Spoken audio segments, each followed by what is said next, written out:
देखिए, थंबनेल में आप लोगों ने देख ही लिया होगा कि हम इस वीडियो में क्या कवर करने वाले हैं। सारे के सारे स्टेटमेंट्स को अगर आप हिंदी में देखेंगे, तो आपको समझ आएगा कि सभी अलग दिख रहे हैं, लेकिन उन सबको ट्रांसलेट करते हुए इंग्लिश में सिर्फ एक ही फ्रेजल वर्ब है, जिसका इस्तेमाल होता है। Welcome to edge for Hindi 1 to 1 channel पर अगर आप नए हैं, तो फिर आपने क्या करना है, फटाफट से वीडियो को करना है लाइक, चैनल को सब्सक्राइब, शेयर करना है इसे उन लोगों के साथ जो आपको लगता है इससे पा सकते हैं कुछ फायदा, और कमेंट सेक्शन में जाइए और लिखिए आई वांट मोर। आइए करते हैं शुरुआत। उसने महामारी के दौरान बहुत कुछ झेला। देखिए, महामारी एक ऐसा वर्ड है जो और कुछ होना हो, कोविड ने हमें महामारी की इंग्लिश तो जरूर सिखा दी। तो क्या होती है महामारी की इंग्लिश, अगर आपको नहीं पता तो देखते हैं। सबसे पहले उसने झेला, तो यहाँ पर सब्जेक्ट हमारा है ही, और झेलने के लिए आप कह सकते हैं गो थ्रू। गो थ्रू एक ऐसा फ्रेजल वर्ब है जिसके, जैसे मैंने कहा, बहुत सारे मीनिंग्स हो सकते हैं, और यहाँ पर झेलने के बारे में है। लेकिन ये तो आपको भी पता है कि ही के साथ आप गो थ्रू नहीं कह सकते, आपको या तो गोज थ्रू कहना पड़ेगा। लेकिन यहाँ पर है कि महामारी के दौरान बहुत कुछ झेला, मतलब पास्ट की बात हो रही है। तो आप गो का वेंट करिए, और ये रहा आपका फ्रेजल वर्ब का पास्ट टेंस तैयार हो गया। ये बहुत सारे लोग क्या करते हैं, गो थ्रू कर देते हैं। ये प्लीज मत करिएगा। जितने भी फ्रेजल वर्ब हैं, उनमें जो वर्ब वाला सेक्शन है, जैसे मान लीजिए अगर मैं कहता हूं कैरी फॉरवर्ड, तो इसमें कैरी फॉरवर्डेड कभी नहीं होता, इसमें होता है फिर कैरीड फॉरवर्ड। तो इस तरीके से फ्रेजल वर्ब्स का पास्ट हमेशा बनाया जाता है। इस चीज का ध्यान रखिएगा। सो ही वेंट थ्रू, और बहुत कुछ के लिए आप कहेंगे अ लॉट। उसने बहुत कुछ झेला, he went through a lot. कब? महामारी के दौरान। तो इसके लिए आप कहेंगे ड्यूरिंग। के दौरान के लिए आपने कहा ड्यूरिंग, और महामारी के लिए आप कहते हैं पैंडेमिक।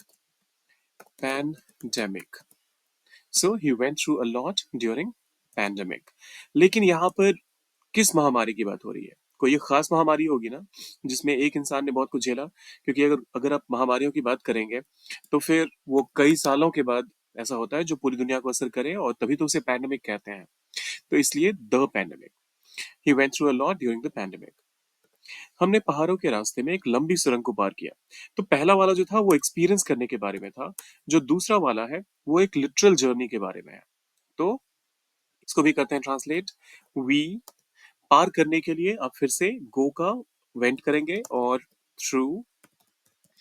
वी वेंट थ्रू, और किस चीज से गुजरे हम, किस चीज को क्रॉस किया? तो एक लंबी सुरंग, अ लॉन्ग, और सुरंग के लिए आप टनल का इस्तेमाल करते हैं। So we went through a long tunnel.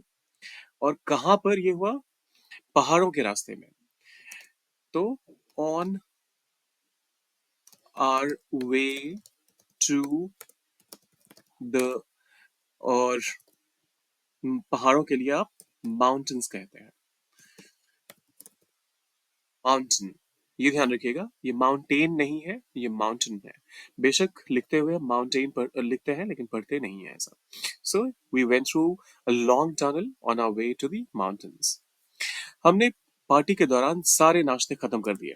अब देखिए, पहले वाले में मतलब ये था कि हमने कुछ झेला। दूसरे वाले में मतलब ये था कि हमारी जर्नी जो थी, हमने वो रास्ता तय किया।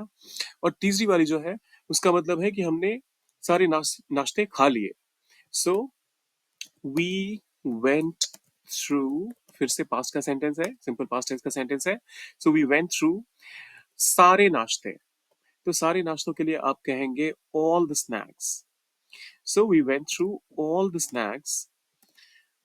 ऑल द स्नैक्स, और किस दौरान? पार्टी के दौरान। सो दौरान के लिए, जैसा मैंने पहले भी कहा, आप ड्यूरिंग का आप इस्तेमाल करते हैं। तो यहां पर हम कहेंगे during the party. We went through all the snacks during the party. हमने पार्टी के दौरान सारे नाश्ते खत्म कर दिए। वह अभी कठिन समय से गुजर रहा है। अभी तक के सारे स्टेटमेंट्स आपके पास्ट में थे, ये वाला प्रेजेंट में है। सो और यहाँ तो कोई कंफ्यूजन है ही नहीं, वह गुजर रहा है। सो ही इज कंटिन्यूस टेंस का सेंटेंस है, तो इस वजह से सब्जेक्ट के साथ इज एम आर, और फिर ING form of verb. So he is going through, और कठिन समय से, a tough time. He is going through a tough time now. वो एक कठिन समय से वो अभी एक कठिन समय से गुजर रहा है। ही is going through a tough time right now. फिर आता है, हम अनुबंध पर हस्ताक्षर करने से पहले दस्तावेजों की जांच करेंगे। तो इस वाले में मतलब हो गया इसका निकल कर जांच करना। सो और करेंगे मतलब फ्यूचर की बात है। So we will go through, दस्तावेजों के लिए आप डॉक्यूमेंट्स का इस्तेमाल करते हैं। So we will go through the documents. और कब करेंगे ऐसा?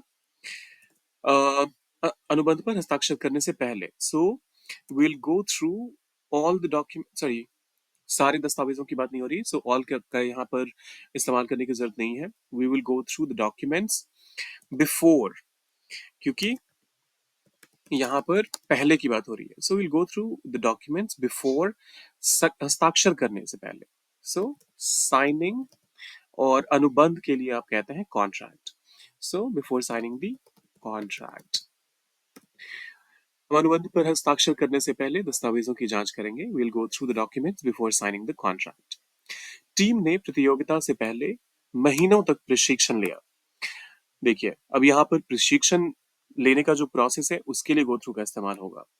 द टीम वेंट थ्रू, और प्रशिक्षण के लिए आप कहते हैं ट्रेनिंग, और महीनों की ट्रेनिंग, मंथ्स ऑफ ट्रेनिंग, प्रतियोगिता से पहले, बिफोर द कॉम्पिटिशन।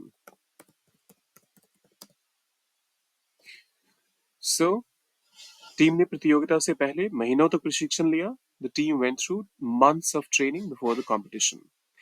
उसने एल्बम के लिए सही तस्वीरें खोजने के लिए सभी तस्वीरें देखी। सो उसने देखी, और यहाँ पर जांच करने वाले सेंस में है, मतलब बहुत सारे पेजेस, बहुत सारे जो फोटोग्राफ्स थे उन सबको देखा और फिर फाइनली तस्वीर ढूंढ पाई वो। तो इस वजह से आप यहाँ पर फिर से एक बार गो थ्रू का इस्तेमाल करेंगे। सो ही, अच्छा एक काम करते हैं, ये वाला आप कमेंट सेक्शन में डाल दीजिए। इसकी इंग्लिश क्या होगी वो आप कमेंट सेक्शन में डाल दीजिए। और साथ ही जाते जाते वीडियो को करना है लाइक, सब्सक्राइब करना है चैनल को, वीडियो को करना है शेयर लोगों के साथ। और कमेंट में आपको लिखना है या तो या वांट, आई वांट मोर, या फिर इस वाली स्टेटमेंट की इंग्लिश। मिलते हैं जल्दी।